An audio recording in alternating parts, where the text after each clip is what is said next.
Olá a todos, vamos dar continuidade ao nosso curso de Introdução à Física Atômica. Lembre-se que nós estamos falando dos átomos de um elétron, aproximação não relativística, o que significa que nós estamos considerando a interação básica de Coulomb, que mantém o elétron junto ao núcleo, para depois a gente introduzir as outras correções. Esse é um tópico que eu estou passando bem rápido, porque normalmente ele é totalmente coberto nos cursos básicos de mecânica quântica. Bem, nós na última aula estudamos um pouquinho a equação básica do movimento do elétron, tá certo? Montamos a equação, que é a equação de Schrödinger, agora tendo como uma interação a interação de Coulomb. É tudo que nós estamos levando em conta. Então a interação do núcleo, a parte positiva do núcleo segurando o elétron, é que tem que manter o elétron ligado ao núcleo. Para isso nós vimos e analisamos a parte unidimensional. Antes verificamos que a solução é uma solução que tem uma parte radial e uma parte angular, embora o potencial não dependa dos ângulos, ele é só dependente do raio. Mas a solução tem uma característica angular nela, tá certo? E nós vimos que, devido à presença de momento, você pode ter o momento angular, e as soluções, então, elas se comportam de tal maneira que na parte radial é como se você tivesse um potencial efetivo. Já lembrando que o termo L mais 1 H cortado ao quadrado representa o valor do momento angular, a amplitude ao quadrado do momento angular, tá certo? Então é a amplitude do momento angular. E que esse potencial efetivo, quando L igual a zero, não há uma barreira centrífuga, porque essa barreira é devido à presença do momento angular, mas quando L é diferente de zero, que são soluções admitíveis para essa onda contida nesse potencial de Coulomb, há uma barreira que evita que o elétron se distribua, que a função de onda, que representa o elétron, ela tenha valor finito na origem. Muito bem. E aí nós analisamos alguns aspectos, inclusive que esse sistema sempre tem estado ligado para qualquer L. Para qualquer L existe um poço nesse potencial efetivo que faz com que o elétron esteja ligado. Muito bem. Eu quero só salientar a vocês que quando a gente resolve a equação de Schrödinger, nós estamos perguntando para o sistema físico como que essa onda de matéria se encaixa nessa condição que é o potencial do sistema. O potencial do sistema é quem, de alguma maneira, determina. Ele pode ser uma caixa, um oscilador harmônico. Aqui é um potencial de Coulomb. Então a gente pergunta, como que essa onda de matéria, que é a essência da mecânica quântica, pode se encaixar adequadamente dentro dessas condições? Bom, resolvendo essa equação, fazendo uma mudança aí de função, uma mudança de variável, nós mostramos que criando essa funçãozinha U, e ela é R vezes a função radial, essa então é zero sempre, mesmo para o momento angular zero. Nós fomos capazes de ver que o parâmetro energia, ele não existe para qualquer valor. Ele existe para os valores discretos, que é o espectro de energia do chamado átomo de um elétron. E isso depende de um número inteiro, um número quântico inteiro, que está relacionado como as oscilações dessa onda espacialmente na parte radial. Porque o potencial, afinal, depende radialmente, portanto a energia depende radialmente de como essa função está distribuída, não é? Muito bem, mas então essa energia ela pode ser expressa dessa forma. Nós falamos que esse número quântico ele pode ser 1, 2, 3 e assim por diante. Números inteiros é o chamado número quântico principal. Mas aí nós paramos aqui para dizer que ao analisar a solução, nós temos o número quântico principal, que é um número inteiro que vai de 1, 2, 3 até o infinito. Mas ele não é o único, não é? Pelo fato de que a função de onda tem uma certa dependência angular, isso significa que tem momento angular, né? O momento angular existe, e esse momento angular está restrito como o número quântico principal está de alguma maneira dizendo como é a distribuição da onda ao longo da direção radial. Isso tem muito a ver com como que é a distribuição da onda também a nível angular, como nós vamos ver em seguida. Tá certo? Portanto, o momento angular não pode ser qualquer coisa independente da energia que o sistema tem. Porque, afinal, o momento angular está intrinsecamente ligado com momento e posição, né? Do ponto de vista clássico, do ponto de vista de operador, que nós vamos fazer já já. Então, o momento angular ele tem como limite aquilo que pode acontecer na energia que é determinada radialmente. Portanto, o momento angular, que é o L, como eu expliquei anteriormente, ele está, de alguma forma, limitado pelos valores da energia, pelos valores do número quântico principal que você pode ter. Então, dado um número quântico principal que determina essa função de onda praticamente radial, como nós vamos ver também em seguida, o momento angular ele é limitado pelo N dessa onda. Se nós temos um N qualquer, o L pode variar de 0 até N-1. Tá certo? Aí, o N, não se esqueça que não existe N igual a 0, né? O N começa em 1. Portanto, o menor valor de N-1 é 0 e que nesse caso seria 0 o momento angular. Bom, mas além disso, de ter momento angular, o sistema tem uma projeção, como vocês aprenderam em mecânica quântica básica.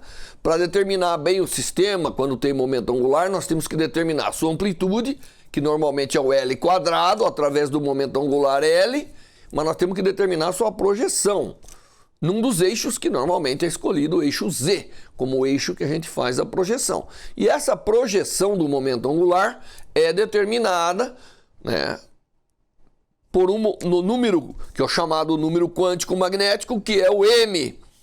Mais adiante nós vamos aprender por que ele é chamado número quântico magnético. E esse M também não pode ser qualquer coisa, porque ele é a projeção do momento angular, então ele não pode ser qualquer coisa maior do que o momento angular, né? Se você pode ter o momento angular em qualquer direção, e a projeção é quantizada, porque aqui a energia sendo quantizada, o momento angular é quantizado e a sua projeção é quantizada, como a gente aprende aí nos fundamentos da mecânica quântica. Então esse último número quântico, ele tem a capacidade de variar de mais L a menos L, porque ele representa a projeção e ele varia de 1 em 1. E o L também, obviamente, varia de 1 em 1. Tá certo? Só que aqui o número quântico magnético, ele é o único que pode ser negativo, variando de menos L a mais L de 1 em 1. Tá certo? Então, esses são os três números quânticos que caracterizam a função de onda para o átomo de um elétron, onde só a interação de Coulomb ela é considerada. Não se esqueça que a interação de Coulomb é isotrópica, tá certo? Isso tem consequências aqui nesse elenco de coisas que nós estamos falando, como nós vamos ver em seguida.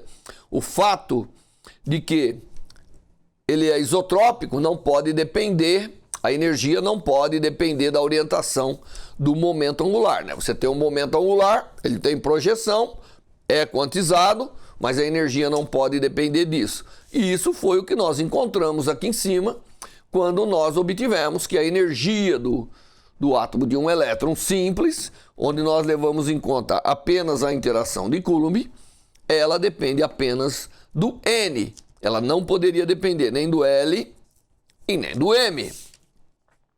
Tá certo? Então, o fato de que eu posso ter muitos M's e muitos L's com a mesma energia, cria o problema da degenerescência. É mais ou menos evidente que deveria depender só de N, como eu já expliquei. Só que isso faz com que eu tenha muitas distribuições espaciais, existem muitas ondas que cabem nessa geometria que têm a mesma energia, tá certo? E nós vamos entender já o porquê disso tudo, né? Mas isso leva ao que nós chamamos de uma degenerescência. E a degenerescência, ela está nos números quânticos L e M. Significa que, dado a energia só depende do N, porém, o L e o M, eles estão ali dentro.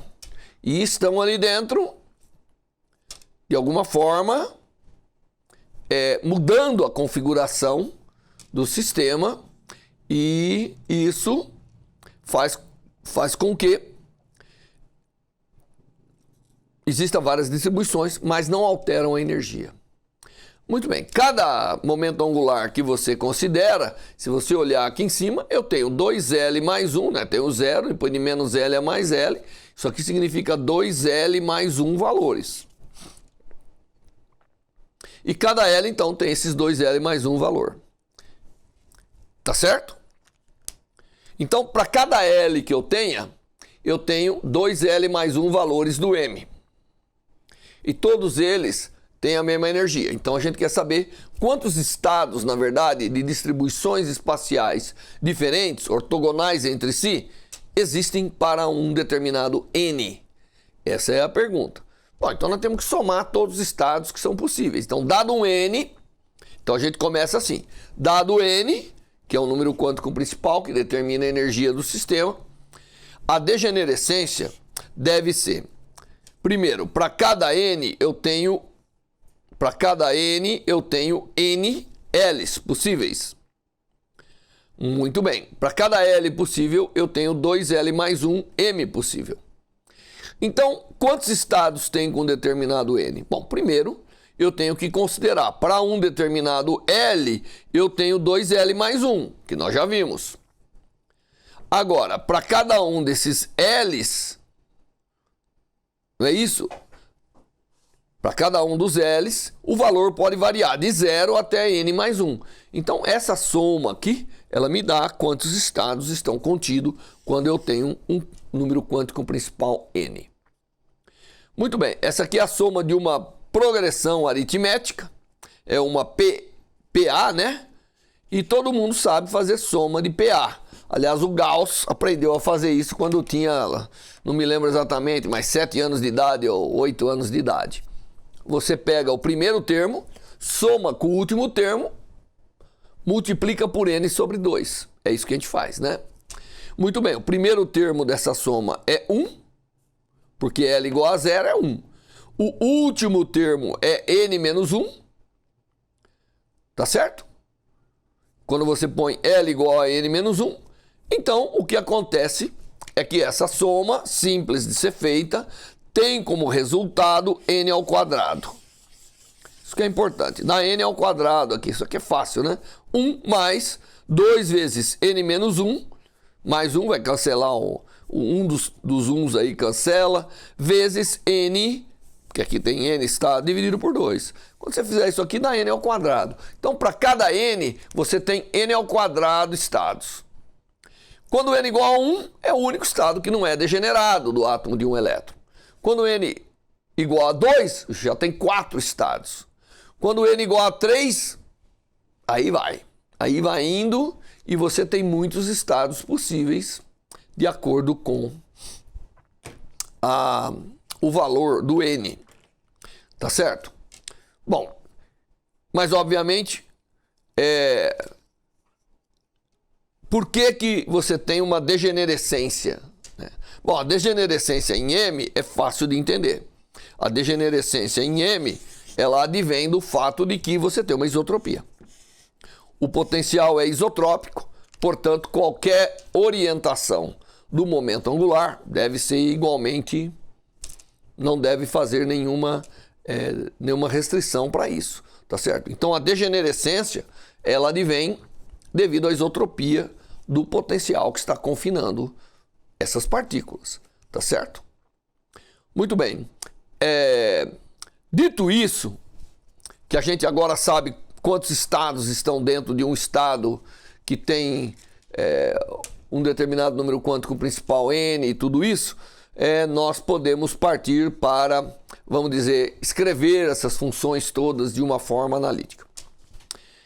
Antes de fazer isso, porém, eu queria só lembrar a vocês que essa degenerescência, ela é uma degenerescência extremamente interessante, porque ela, como eu disse, advém muito da isotropia do sistema aqui, né? Então ela não pode depender da orientação. Você vai ver que ela também não depende da amplitude do L em determinadas situações, mas quando você quebra de alguma forma essa isotropia do espaço, do potencial principalmente, que aqui representa o sistema físico, essas degenerescências passam a ser levantadas. Então, se eu tiver um mínimo campo magnético determinando uma direção, um mínimo campo elétrico ou outras grandezas que nós vamos, outros agentes externos que nós vamos ser capazes de colocar aí no sistema, essas coisas já começam a ficar diferentes.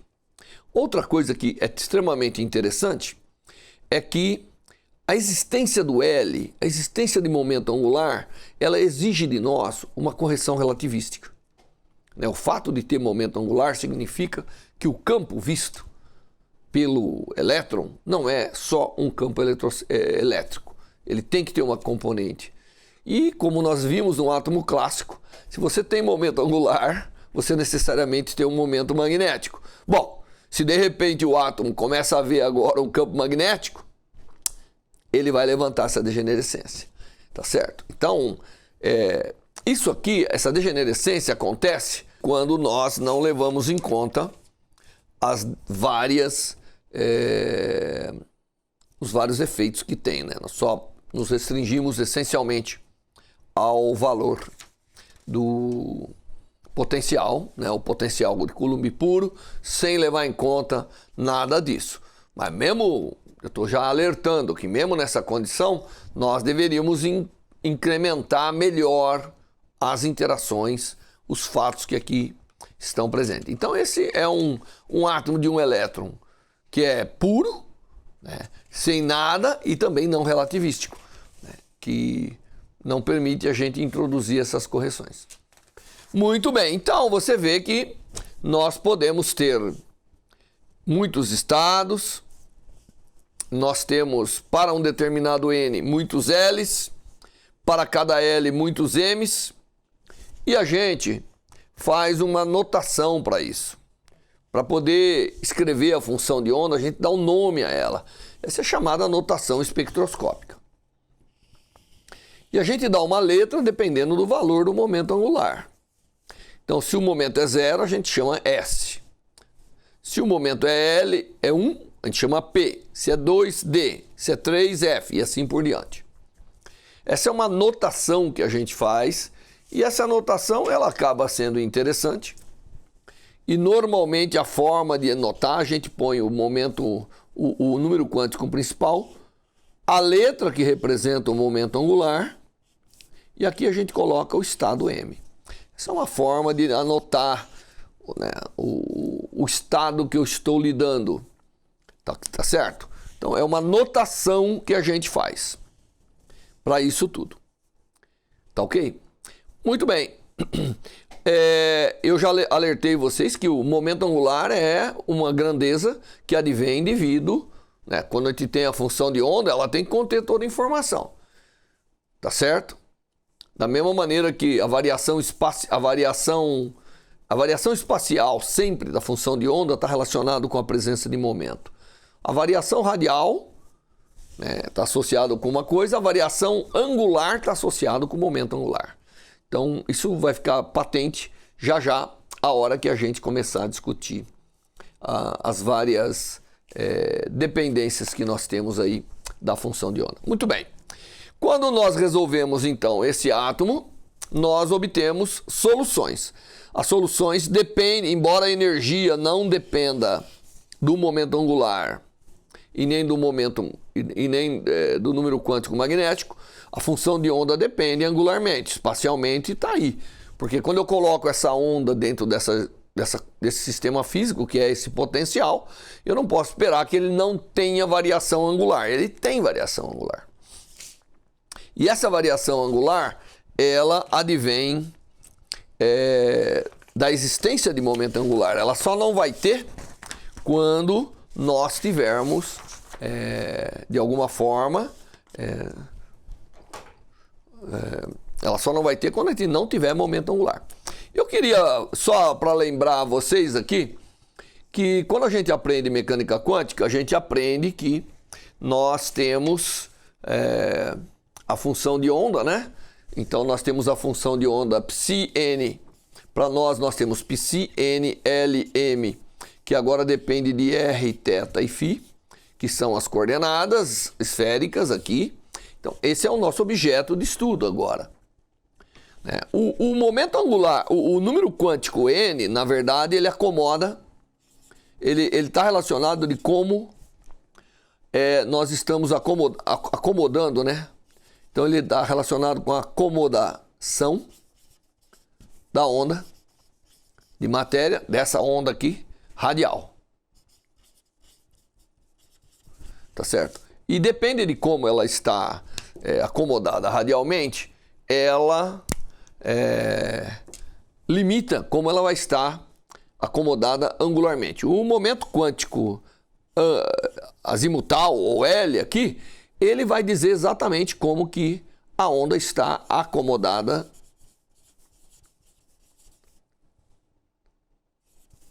angularmente.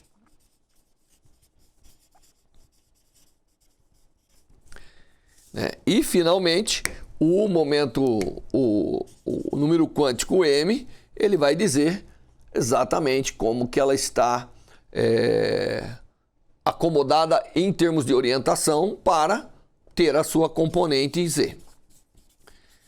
Então, de alguma maneira, quando você tem um momento angular, ele, na verdade, nós já vimos esse gráfico muitas vezes, né? O momento angular, ele pode ter um único valor, mas ele pode ter muitas projeções, tá certo?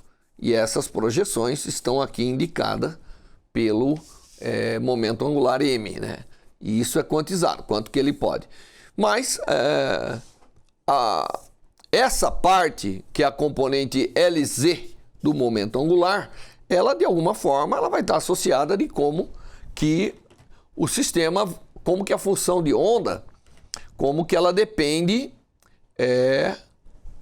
do ângulo. Se você lembrar, né, as coordenadas, o ângulo φ é o ângulo do plano xy.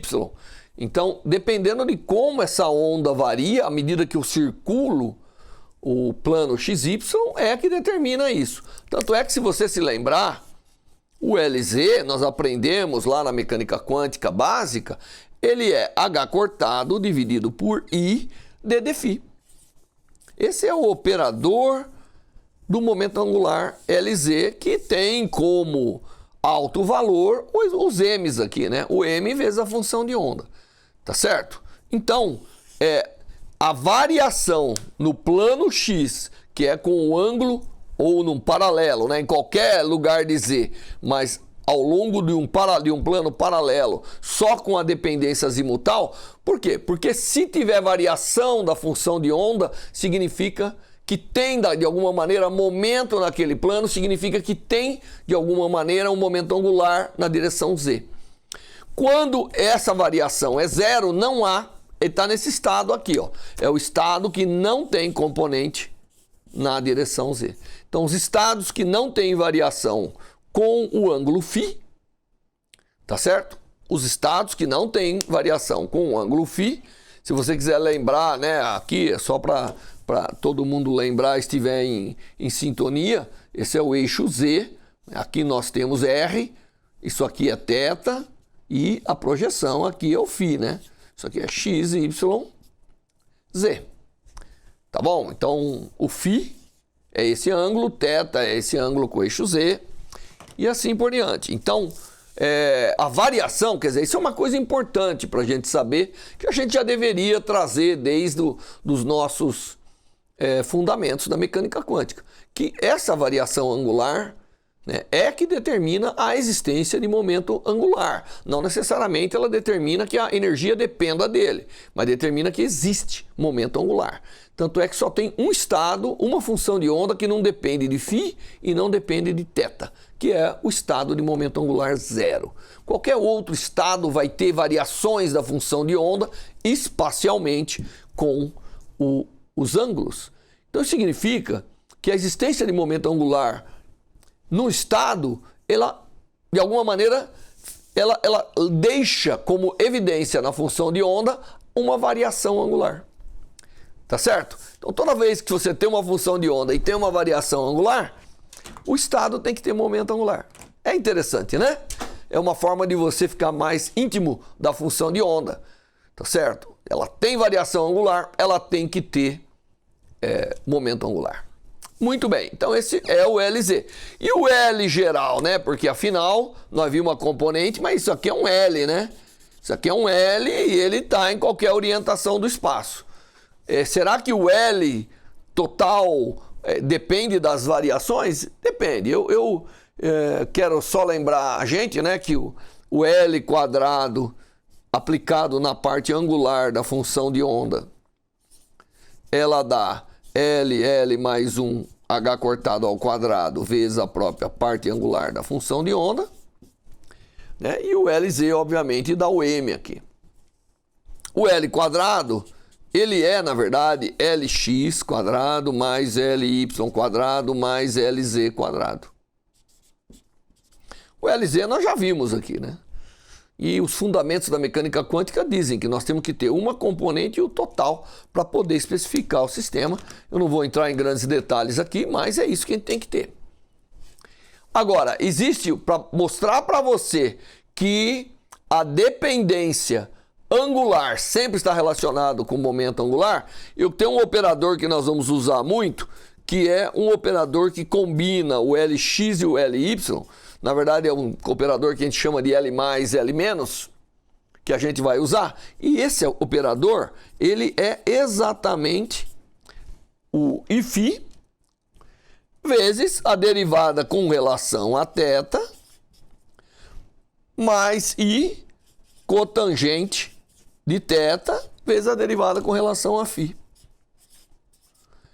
Portanto, não importa, isso aqui é só para mostrar que a existência do momento angular está intimamente associada com variações. A função de onda que não tem variação com θ e não tem variação com Φ não tem, de alguma maneira, momento angular. Se ela não tiver variação com Φ, mas tiver variação com θ, ela ainda tem momento angular. Só não vai ter projeção, mas ela tem momento angular. Tá certo? Ela tem momento angular, ela só não tem a projeção. Ele é um daqueles estados L, para cada L não precisa ser zero para ter M igual a zero. Aquele estado é o estado onde isso aqui desapareceu e só tem dependente em θ. Por que eu coloquei isso aqui? Para mostrar para vocês o que eu acabei de afirmar, que a existência de momento angular finito no sistema quântico significa variação angular, né, nos ângulos aqui da função de onda. Portanto, toda vez que a gente tiver variação angular da função de onda, nós temos que estar, de alguma maneira, alertas a tudo isso. E, né, existe um fundamento muito bom para mostrar que eu só preciso do L quadrado e do LZ. Eu não preciso especificar todo mundo, mas isso aqui foi o que eu coloquei só para mostrar para vocês que se você tomar a derivada em qualquer lugar, é porque você tem essas componentes XY do momento angular nesse sistema físico. Muito bem, de volta aqui, depois dessa explicação, nós podemos agora montar as funções de onda. Essas funções de onda existem em todos os livros, nós vamos usar, é por isso que eu estou listando elas, que dependendo do N, aqui está o N igual a 1, então esse é um dos estados de energia. Aqui tem o N igual a 2, é outro estado de energia. Aqui tem N igual a 3, é outro estado de energia. E aí viriam todos os outros, né? Então cada um desses estados aqui tem várias funções de onda, mas tem um único valor de energia. Então aqui tem o N igual a 1, só pode ser L0 e M0. O estado, portanto, é 1S, não tem projeção. E a função de onda é uma exponencial simples, que varia, que decai, sempre decai para o infinito. É um estado ligado e ela não tem nenhum nó radial. Ela simplesmente é isotrópica em todo espaço e é chamado estado S. O estado S sempre vai ser o estado aqui que não tem momento angular, portanto não deve ter dependência angular. Certo? Muito bem. Aí vem o próximo estado, que é o estado que tem o n igual a 2, que está aqui, ó. Esse n igual a 2 caracteriza um outro conjunto de estado, só que aí o L pode ser 0 e 1. Para cada L você tem as possibilidades do M, e isso leva a 4 funções. Não se esqueça que aqui representam 2. Tá certo? Aqui nós temos 2 funções possíveis. Então, essas 4 funções que você tem aqui, você vê que já começa a ter um nodo. Se você quisesse fazer qualquer analogia com uma corda, esse aqui seria aquele estado fundamental. Esse primeiro aqui, ele já começa a ter um nodo, mas ainda tem uma distribuição esférica. Por isso que ele não tem momento angular. A partir do momento que tem momento angular, entra a dependência angular aqui no θ. E no φ, que está aqui, que é o mais ou menos Φ. Tá certo? Mais ou menos Φ. Que está aqui. Muito bem. E esses estados são interessantes, porque tem dependência, olha aqui a amplitude, né, o fator de normalização e a amplitude, né? Aqui a maneira com que ele se aproxima de zero vai variando. A exponencial tem um termo aqui no denominador do expoente que cresce, portanto vai dizer quão rapidamente ou quão lentamente essa função cai no infinito, tá certo? À medida que o n vai aumentando, quanto maior é esse número, mais lentamente ela vai caindo, né? Quanto menor é esse número, mais rapidamente ela cai. Isso aqui é mais ou menos o tamanho característico da parte radial. E tem aqui a parte angular. E a parte angular, ela tem um padrão angular. E esse padrão angular, ele determina qual é o momento angular, né? O momento angular, ele está associado com as variações angulares da função de onda. Portanto, esses termos angulares, eles são os termos que de alguma maneira fazem a diferença na presença do momento angular.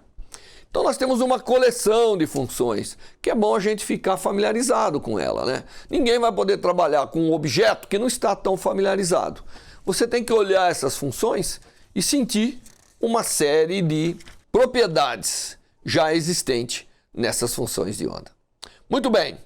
Bom, dá uma olhada de perto nessas funções de onda, que é a função de onda completa, é o que eu vou fazer na próxima aula. Até lá!